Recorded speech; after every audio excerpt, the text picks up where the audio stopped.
Hi అండి. నమస్తే. Welcome back to my channel. తెలుగమ్మాయి ముంబైలో సుధా. అందరూ ఎలా ఉన్నారు ఫ్రెండ్స్? నేనైతే చాలా బాగున్నాను. మీరు నా ఛానల్ ఫస్ట్ టైం చూస్తున్నట్లయితే please subscribe my channel, like and comment. మీకు నా వీడియోస్ నచ్చినట్లయితే ఒక లైక్ ఇవ్వండి ఫ్రెండ్స్. మీరు లైక్ ఇవ్వడం వల్ల నా వీడియోస్ చాలా మంది వరకు రీచ్ అవుతాయి కాబట్టి ప్లీజ్ లైక్ ద వీడియో. అమ్మ చేతి రవ్వ లడ్డు ఫ్రెండ్స్ చాలా బాగుంటుంది. ఇంకా చాలా సింపుల్గా ఒక 5 మినిట్స్లోనే ఇంట్లో చక్కగా తయారు చేసుకోవచ్చు. స్వీట్ షాప్లో కొని తెచ్చుకునే రవ్వ లడ్డు కంటే ఇది చాలా టేస్టీగా ఉంటుంది. మా అమ్మ అయితే రవ్వ లడ్డూలు చాలా బాగా చేస్తుంది. అందుకని చెప్పేసి నేను ఈ వీడియోని షూట్ చేశాను. మీరు కూడా అమ్మ స్టైల్లో ఒకసారి తయారు చేసుకోండి. మీ అందరికీ తప్పకుండా నచ్చుతాయి. ఇంకా చాలా టేస్టీగా కూడా ఉంటాయి. ఎక్కువగా పదార్థాలు కూడా ఏం అవసరం ఉండదు. పంచదార, కొంచెం పాలు, సుజీ అంటాం కదా, గోధుమ రవ్వ, అది ఉంటే సరిపోతుంది. చాలా చక్కగా రవ్వ లడ్డూలు తయారు చేసుకోవచ్చు. దీనికోసం ఇక్కడ నేను చూపిస్తున్నాను చూడండి. సుజీని తీసుకున్నాను. ఒక కప్పు సుజీ తీసుకుంటే దాంతో ఒక కప్పు పంచదారను కూడా తీసుకోవాలి. పాలు కొంచెంగా అయితే సరిపోతాయి. ఇలా ఈ మూడింటిని తీసుకున్న తర్వాత వీటిని పక్కన పెట్టుకోవాలి. ఇలా పక్కన పెట్టుకున్న తర్వాత రవ్వ లడ్డూలు తయారు చేసుకోవడం కోసం స్టవ్ ఆన్ చేసుకొని స్టవ్ పైన ఇలా ఒక కళాయిని పెట్టుకోవాలి. కళాయి పెట్టుకున్న తర్వాత దాన్ని బాగా వేడెక్కనివ్వాలి. ఇలా వేడెక్కిన తర్వాత ఇక్కడ చూపిస్తుంది చూడండి అమ్మ, కొంచెం నెయ్యిని కూడా యాడ్ చేసుకోవాలి. ఒక 2 స్పూన్స్ అయితే సరిపోతుంది. ఇలా నెయ్యిని కూడా యాడ్ చేసుకోవడం వలన రవ్వ లడ్డూలు అనేవి చాలా టేస్టీగా బాగుంటాయి కాబట్టి కొంచెం నెయ్యిని యాడ్ చేసుకున్న తర్వాత దాన్ని కొంచెం వేడెక్కనివ్వాలి. ఇలా వేడెక్కిన తర్వాత ఇక్కడ చూడండి చూపిస్తుంది అమ్మ, ఒక కప్పు సుజీని తీసుకోవాలి. ఇలా రవ్వను కూడా తీసుకున్న తర్వాత నేతిలో చక్కగా వేయించుకోవాలి. ఇలా వేయించుకోవడం వల్ల పచ్చివాసన పోయి రవ్వ లడ్డూలు అనేవి చాలా టేస్టీగా ఉంటాయి. ఇలా ఒకసారి చక్కగా కలుపుతూ ఫ్రై చేసుకోవాలి. స్టవ్ని సిమ్లో పెట్టుకొని ఫ్రై చేసుకుంటే చక్కగా నూక అనేది ఫ్రై అవుతుంది. ఇక్కడ అమ్మ చూపిస్తుంది చూడండి. ఇలా ఫ్రై అయితే సరిపోతుంది. మరి ఎక్కువగా ఫ్రై అవ్వాల్సిన అవసరం లేదు. కొంచెం పచ్చివాసన పోతే సరిపోతుంది.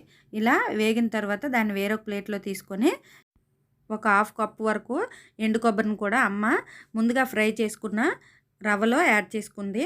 తర్వాత కొంచెం ఇలాచీలను కూడా ఇలా దంచి యాడ్ చేసుకోవాలి. ఇలా మూడింటిని యాడ్ చేసుకున్న తర్వాత కొంచెం పంచదారను కూడా, ఒక కప్పు రవ్వ వేసుకున్నట్లయితే ఒక కప్పు పంచదారను కూడా యాడ్ చేసుకోవాలి. ఇక్కడ మీకు కరెక్ట్గా కొలతలు చెప్తున్నాను.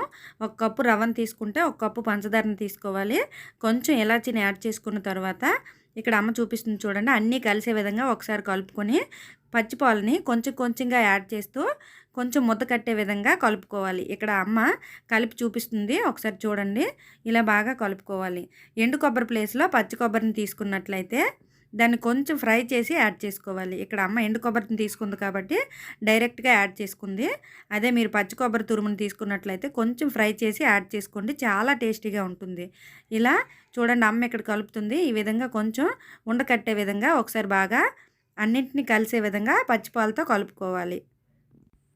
ఇలా అంతా కలుపుకున్న తర్వాత మళ్ళీ స్టవ్ ఆన్ చేసుకొని స్టవ్ పైన అదే కళాయిని ఉంచుకొని ముందుగా అమ్మ కలిపి పెట్టుకుంది కదా రవ్వ, ఇంకా పంచదార, పాలుతో కలిపి పెట్టింది కదా, దీన్ని అందులో యాడ్ చేసుకోవాలి. ఇలా ఉండలా కట్టే విధంగా చక్కగా పాలతో కలుపుకున్న ఈ రవ్వని కూడా ఈ కళాయిలో యాడ్ చేసుకోవాలి. యాడ్ చేసుకున్న తర్వాత కొంచెం కలుపుతూ ఉండాలి. ఇలా కలుపుతూ ఉండడం వల్ల మనకి కొంచెం పాకం అనేది వస్తుంది, పంచదార కరిగి. మరి ఎక్కువ పాకం రావాల్సిన అవసరం లేదు. కొంచెం వేడి తగలగానే పంచదార అనేది చిన్న కరిగి పాకంలా వస్తుంది. ఇలా వచ్చినప్పుడు స్టవ్ ఆఫ్ చేసుకుంటే సరిపోతుంది. ఇక్కడ అమ్మ కలుపుతూ ఫ్రై చేసుకుంటుంది చూడండి.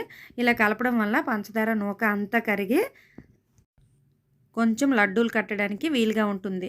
ఇలా బాగా కలుపుకున్న తర్వాత అమ్మ ఇక్కడ చూపిస్తుంది చూడండి. ఇలా వస్తే సరిపోతుంది. ఇలా వచ్చిన తర్వాత స్టవ్ ఆఫ్ చేసుకొని పంచదార ఇంకా నూకని బాగా ఫ్రై చేసుకున్నాం కదా, దాన్ని వేరొక ప్లేట్లో తీసుకోవాలి.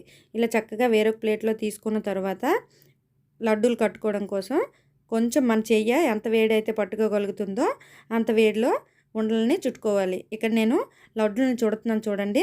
అమ్మకైతే అంత వేడి పట్టుకోవడం రాదు కాబట్టి నేనే లడ్డూలని తయారు చేస్తున్నాను. ఇలా చక్కగా కొంచెం వేడిగా ఉన్నప్పుడే లడ్డూలను తయారు చేసుకోవడం వల్ల చాలా చక్కగా మంచి షేప్లో వస్తాయి కాబట్టి ఇలా ఒకసారి బాగా చుట్టుకోవాలి. లేదు అంటే చల్లగా అయిన తర్వాత చుట్టుకుంటే అంత బాగా లడ్డూలు రావు, ఇంకా చాలా గట్టిగా అయిపోతుంది. కాబట్టి ఇలా ఒకసారి అన్నింటినీ చుట్టుకున్న తర్వాత పక్కన పెట్టుకోవాలి. చాలామంది రవ్వ, పంచదార ఇంకా పాలను కలిపి లడ్డూల్లా చుట్టుకుంటారు. కానీ ఇలా మా అమ్మ చేసినట్లు ఒకసారి తయారు చేయండి. చాలా టేస్టీగా ఉంటాయి. ఇంకా 15 డేస్, 1 మంత్ వరకు కూడా నిల్వ కూడా ఉంటాయి. ఇలా ఒకసారి చేసుకోండి. మీ అందరికీ తప్పకుండా నచ్చుతుంది. ఇంకా వంట రాని వాళ్ళు కూడా చాలా సింపుల్‌గా ఇలా వంట రాని వాళ్ళు కూడా ఈ లడ్డూల్ని తయారు చేసుకోవచ్చు. ఇక్కడ చూడండి లడ్డూలన్నీ చుట్టిన తర్వాత చూపిస్తున్నాను. చాలా యమ్మీగా ఉన్నాయి కదా! మీకు కూడా ఈ వీడియో నచ్చినట్లయితే please like the video. Thank you for watching. Please subscribe my channel, like and comment.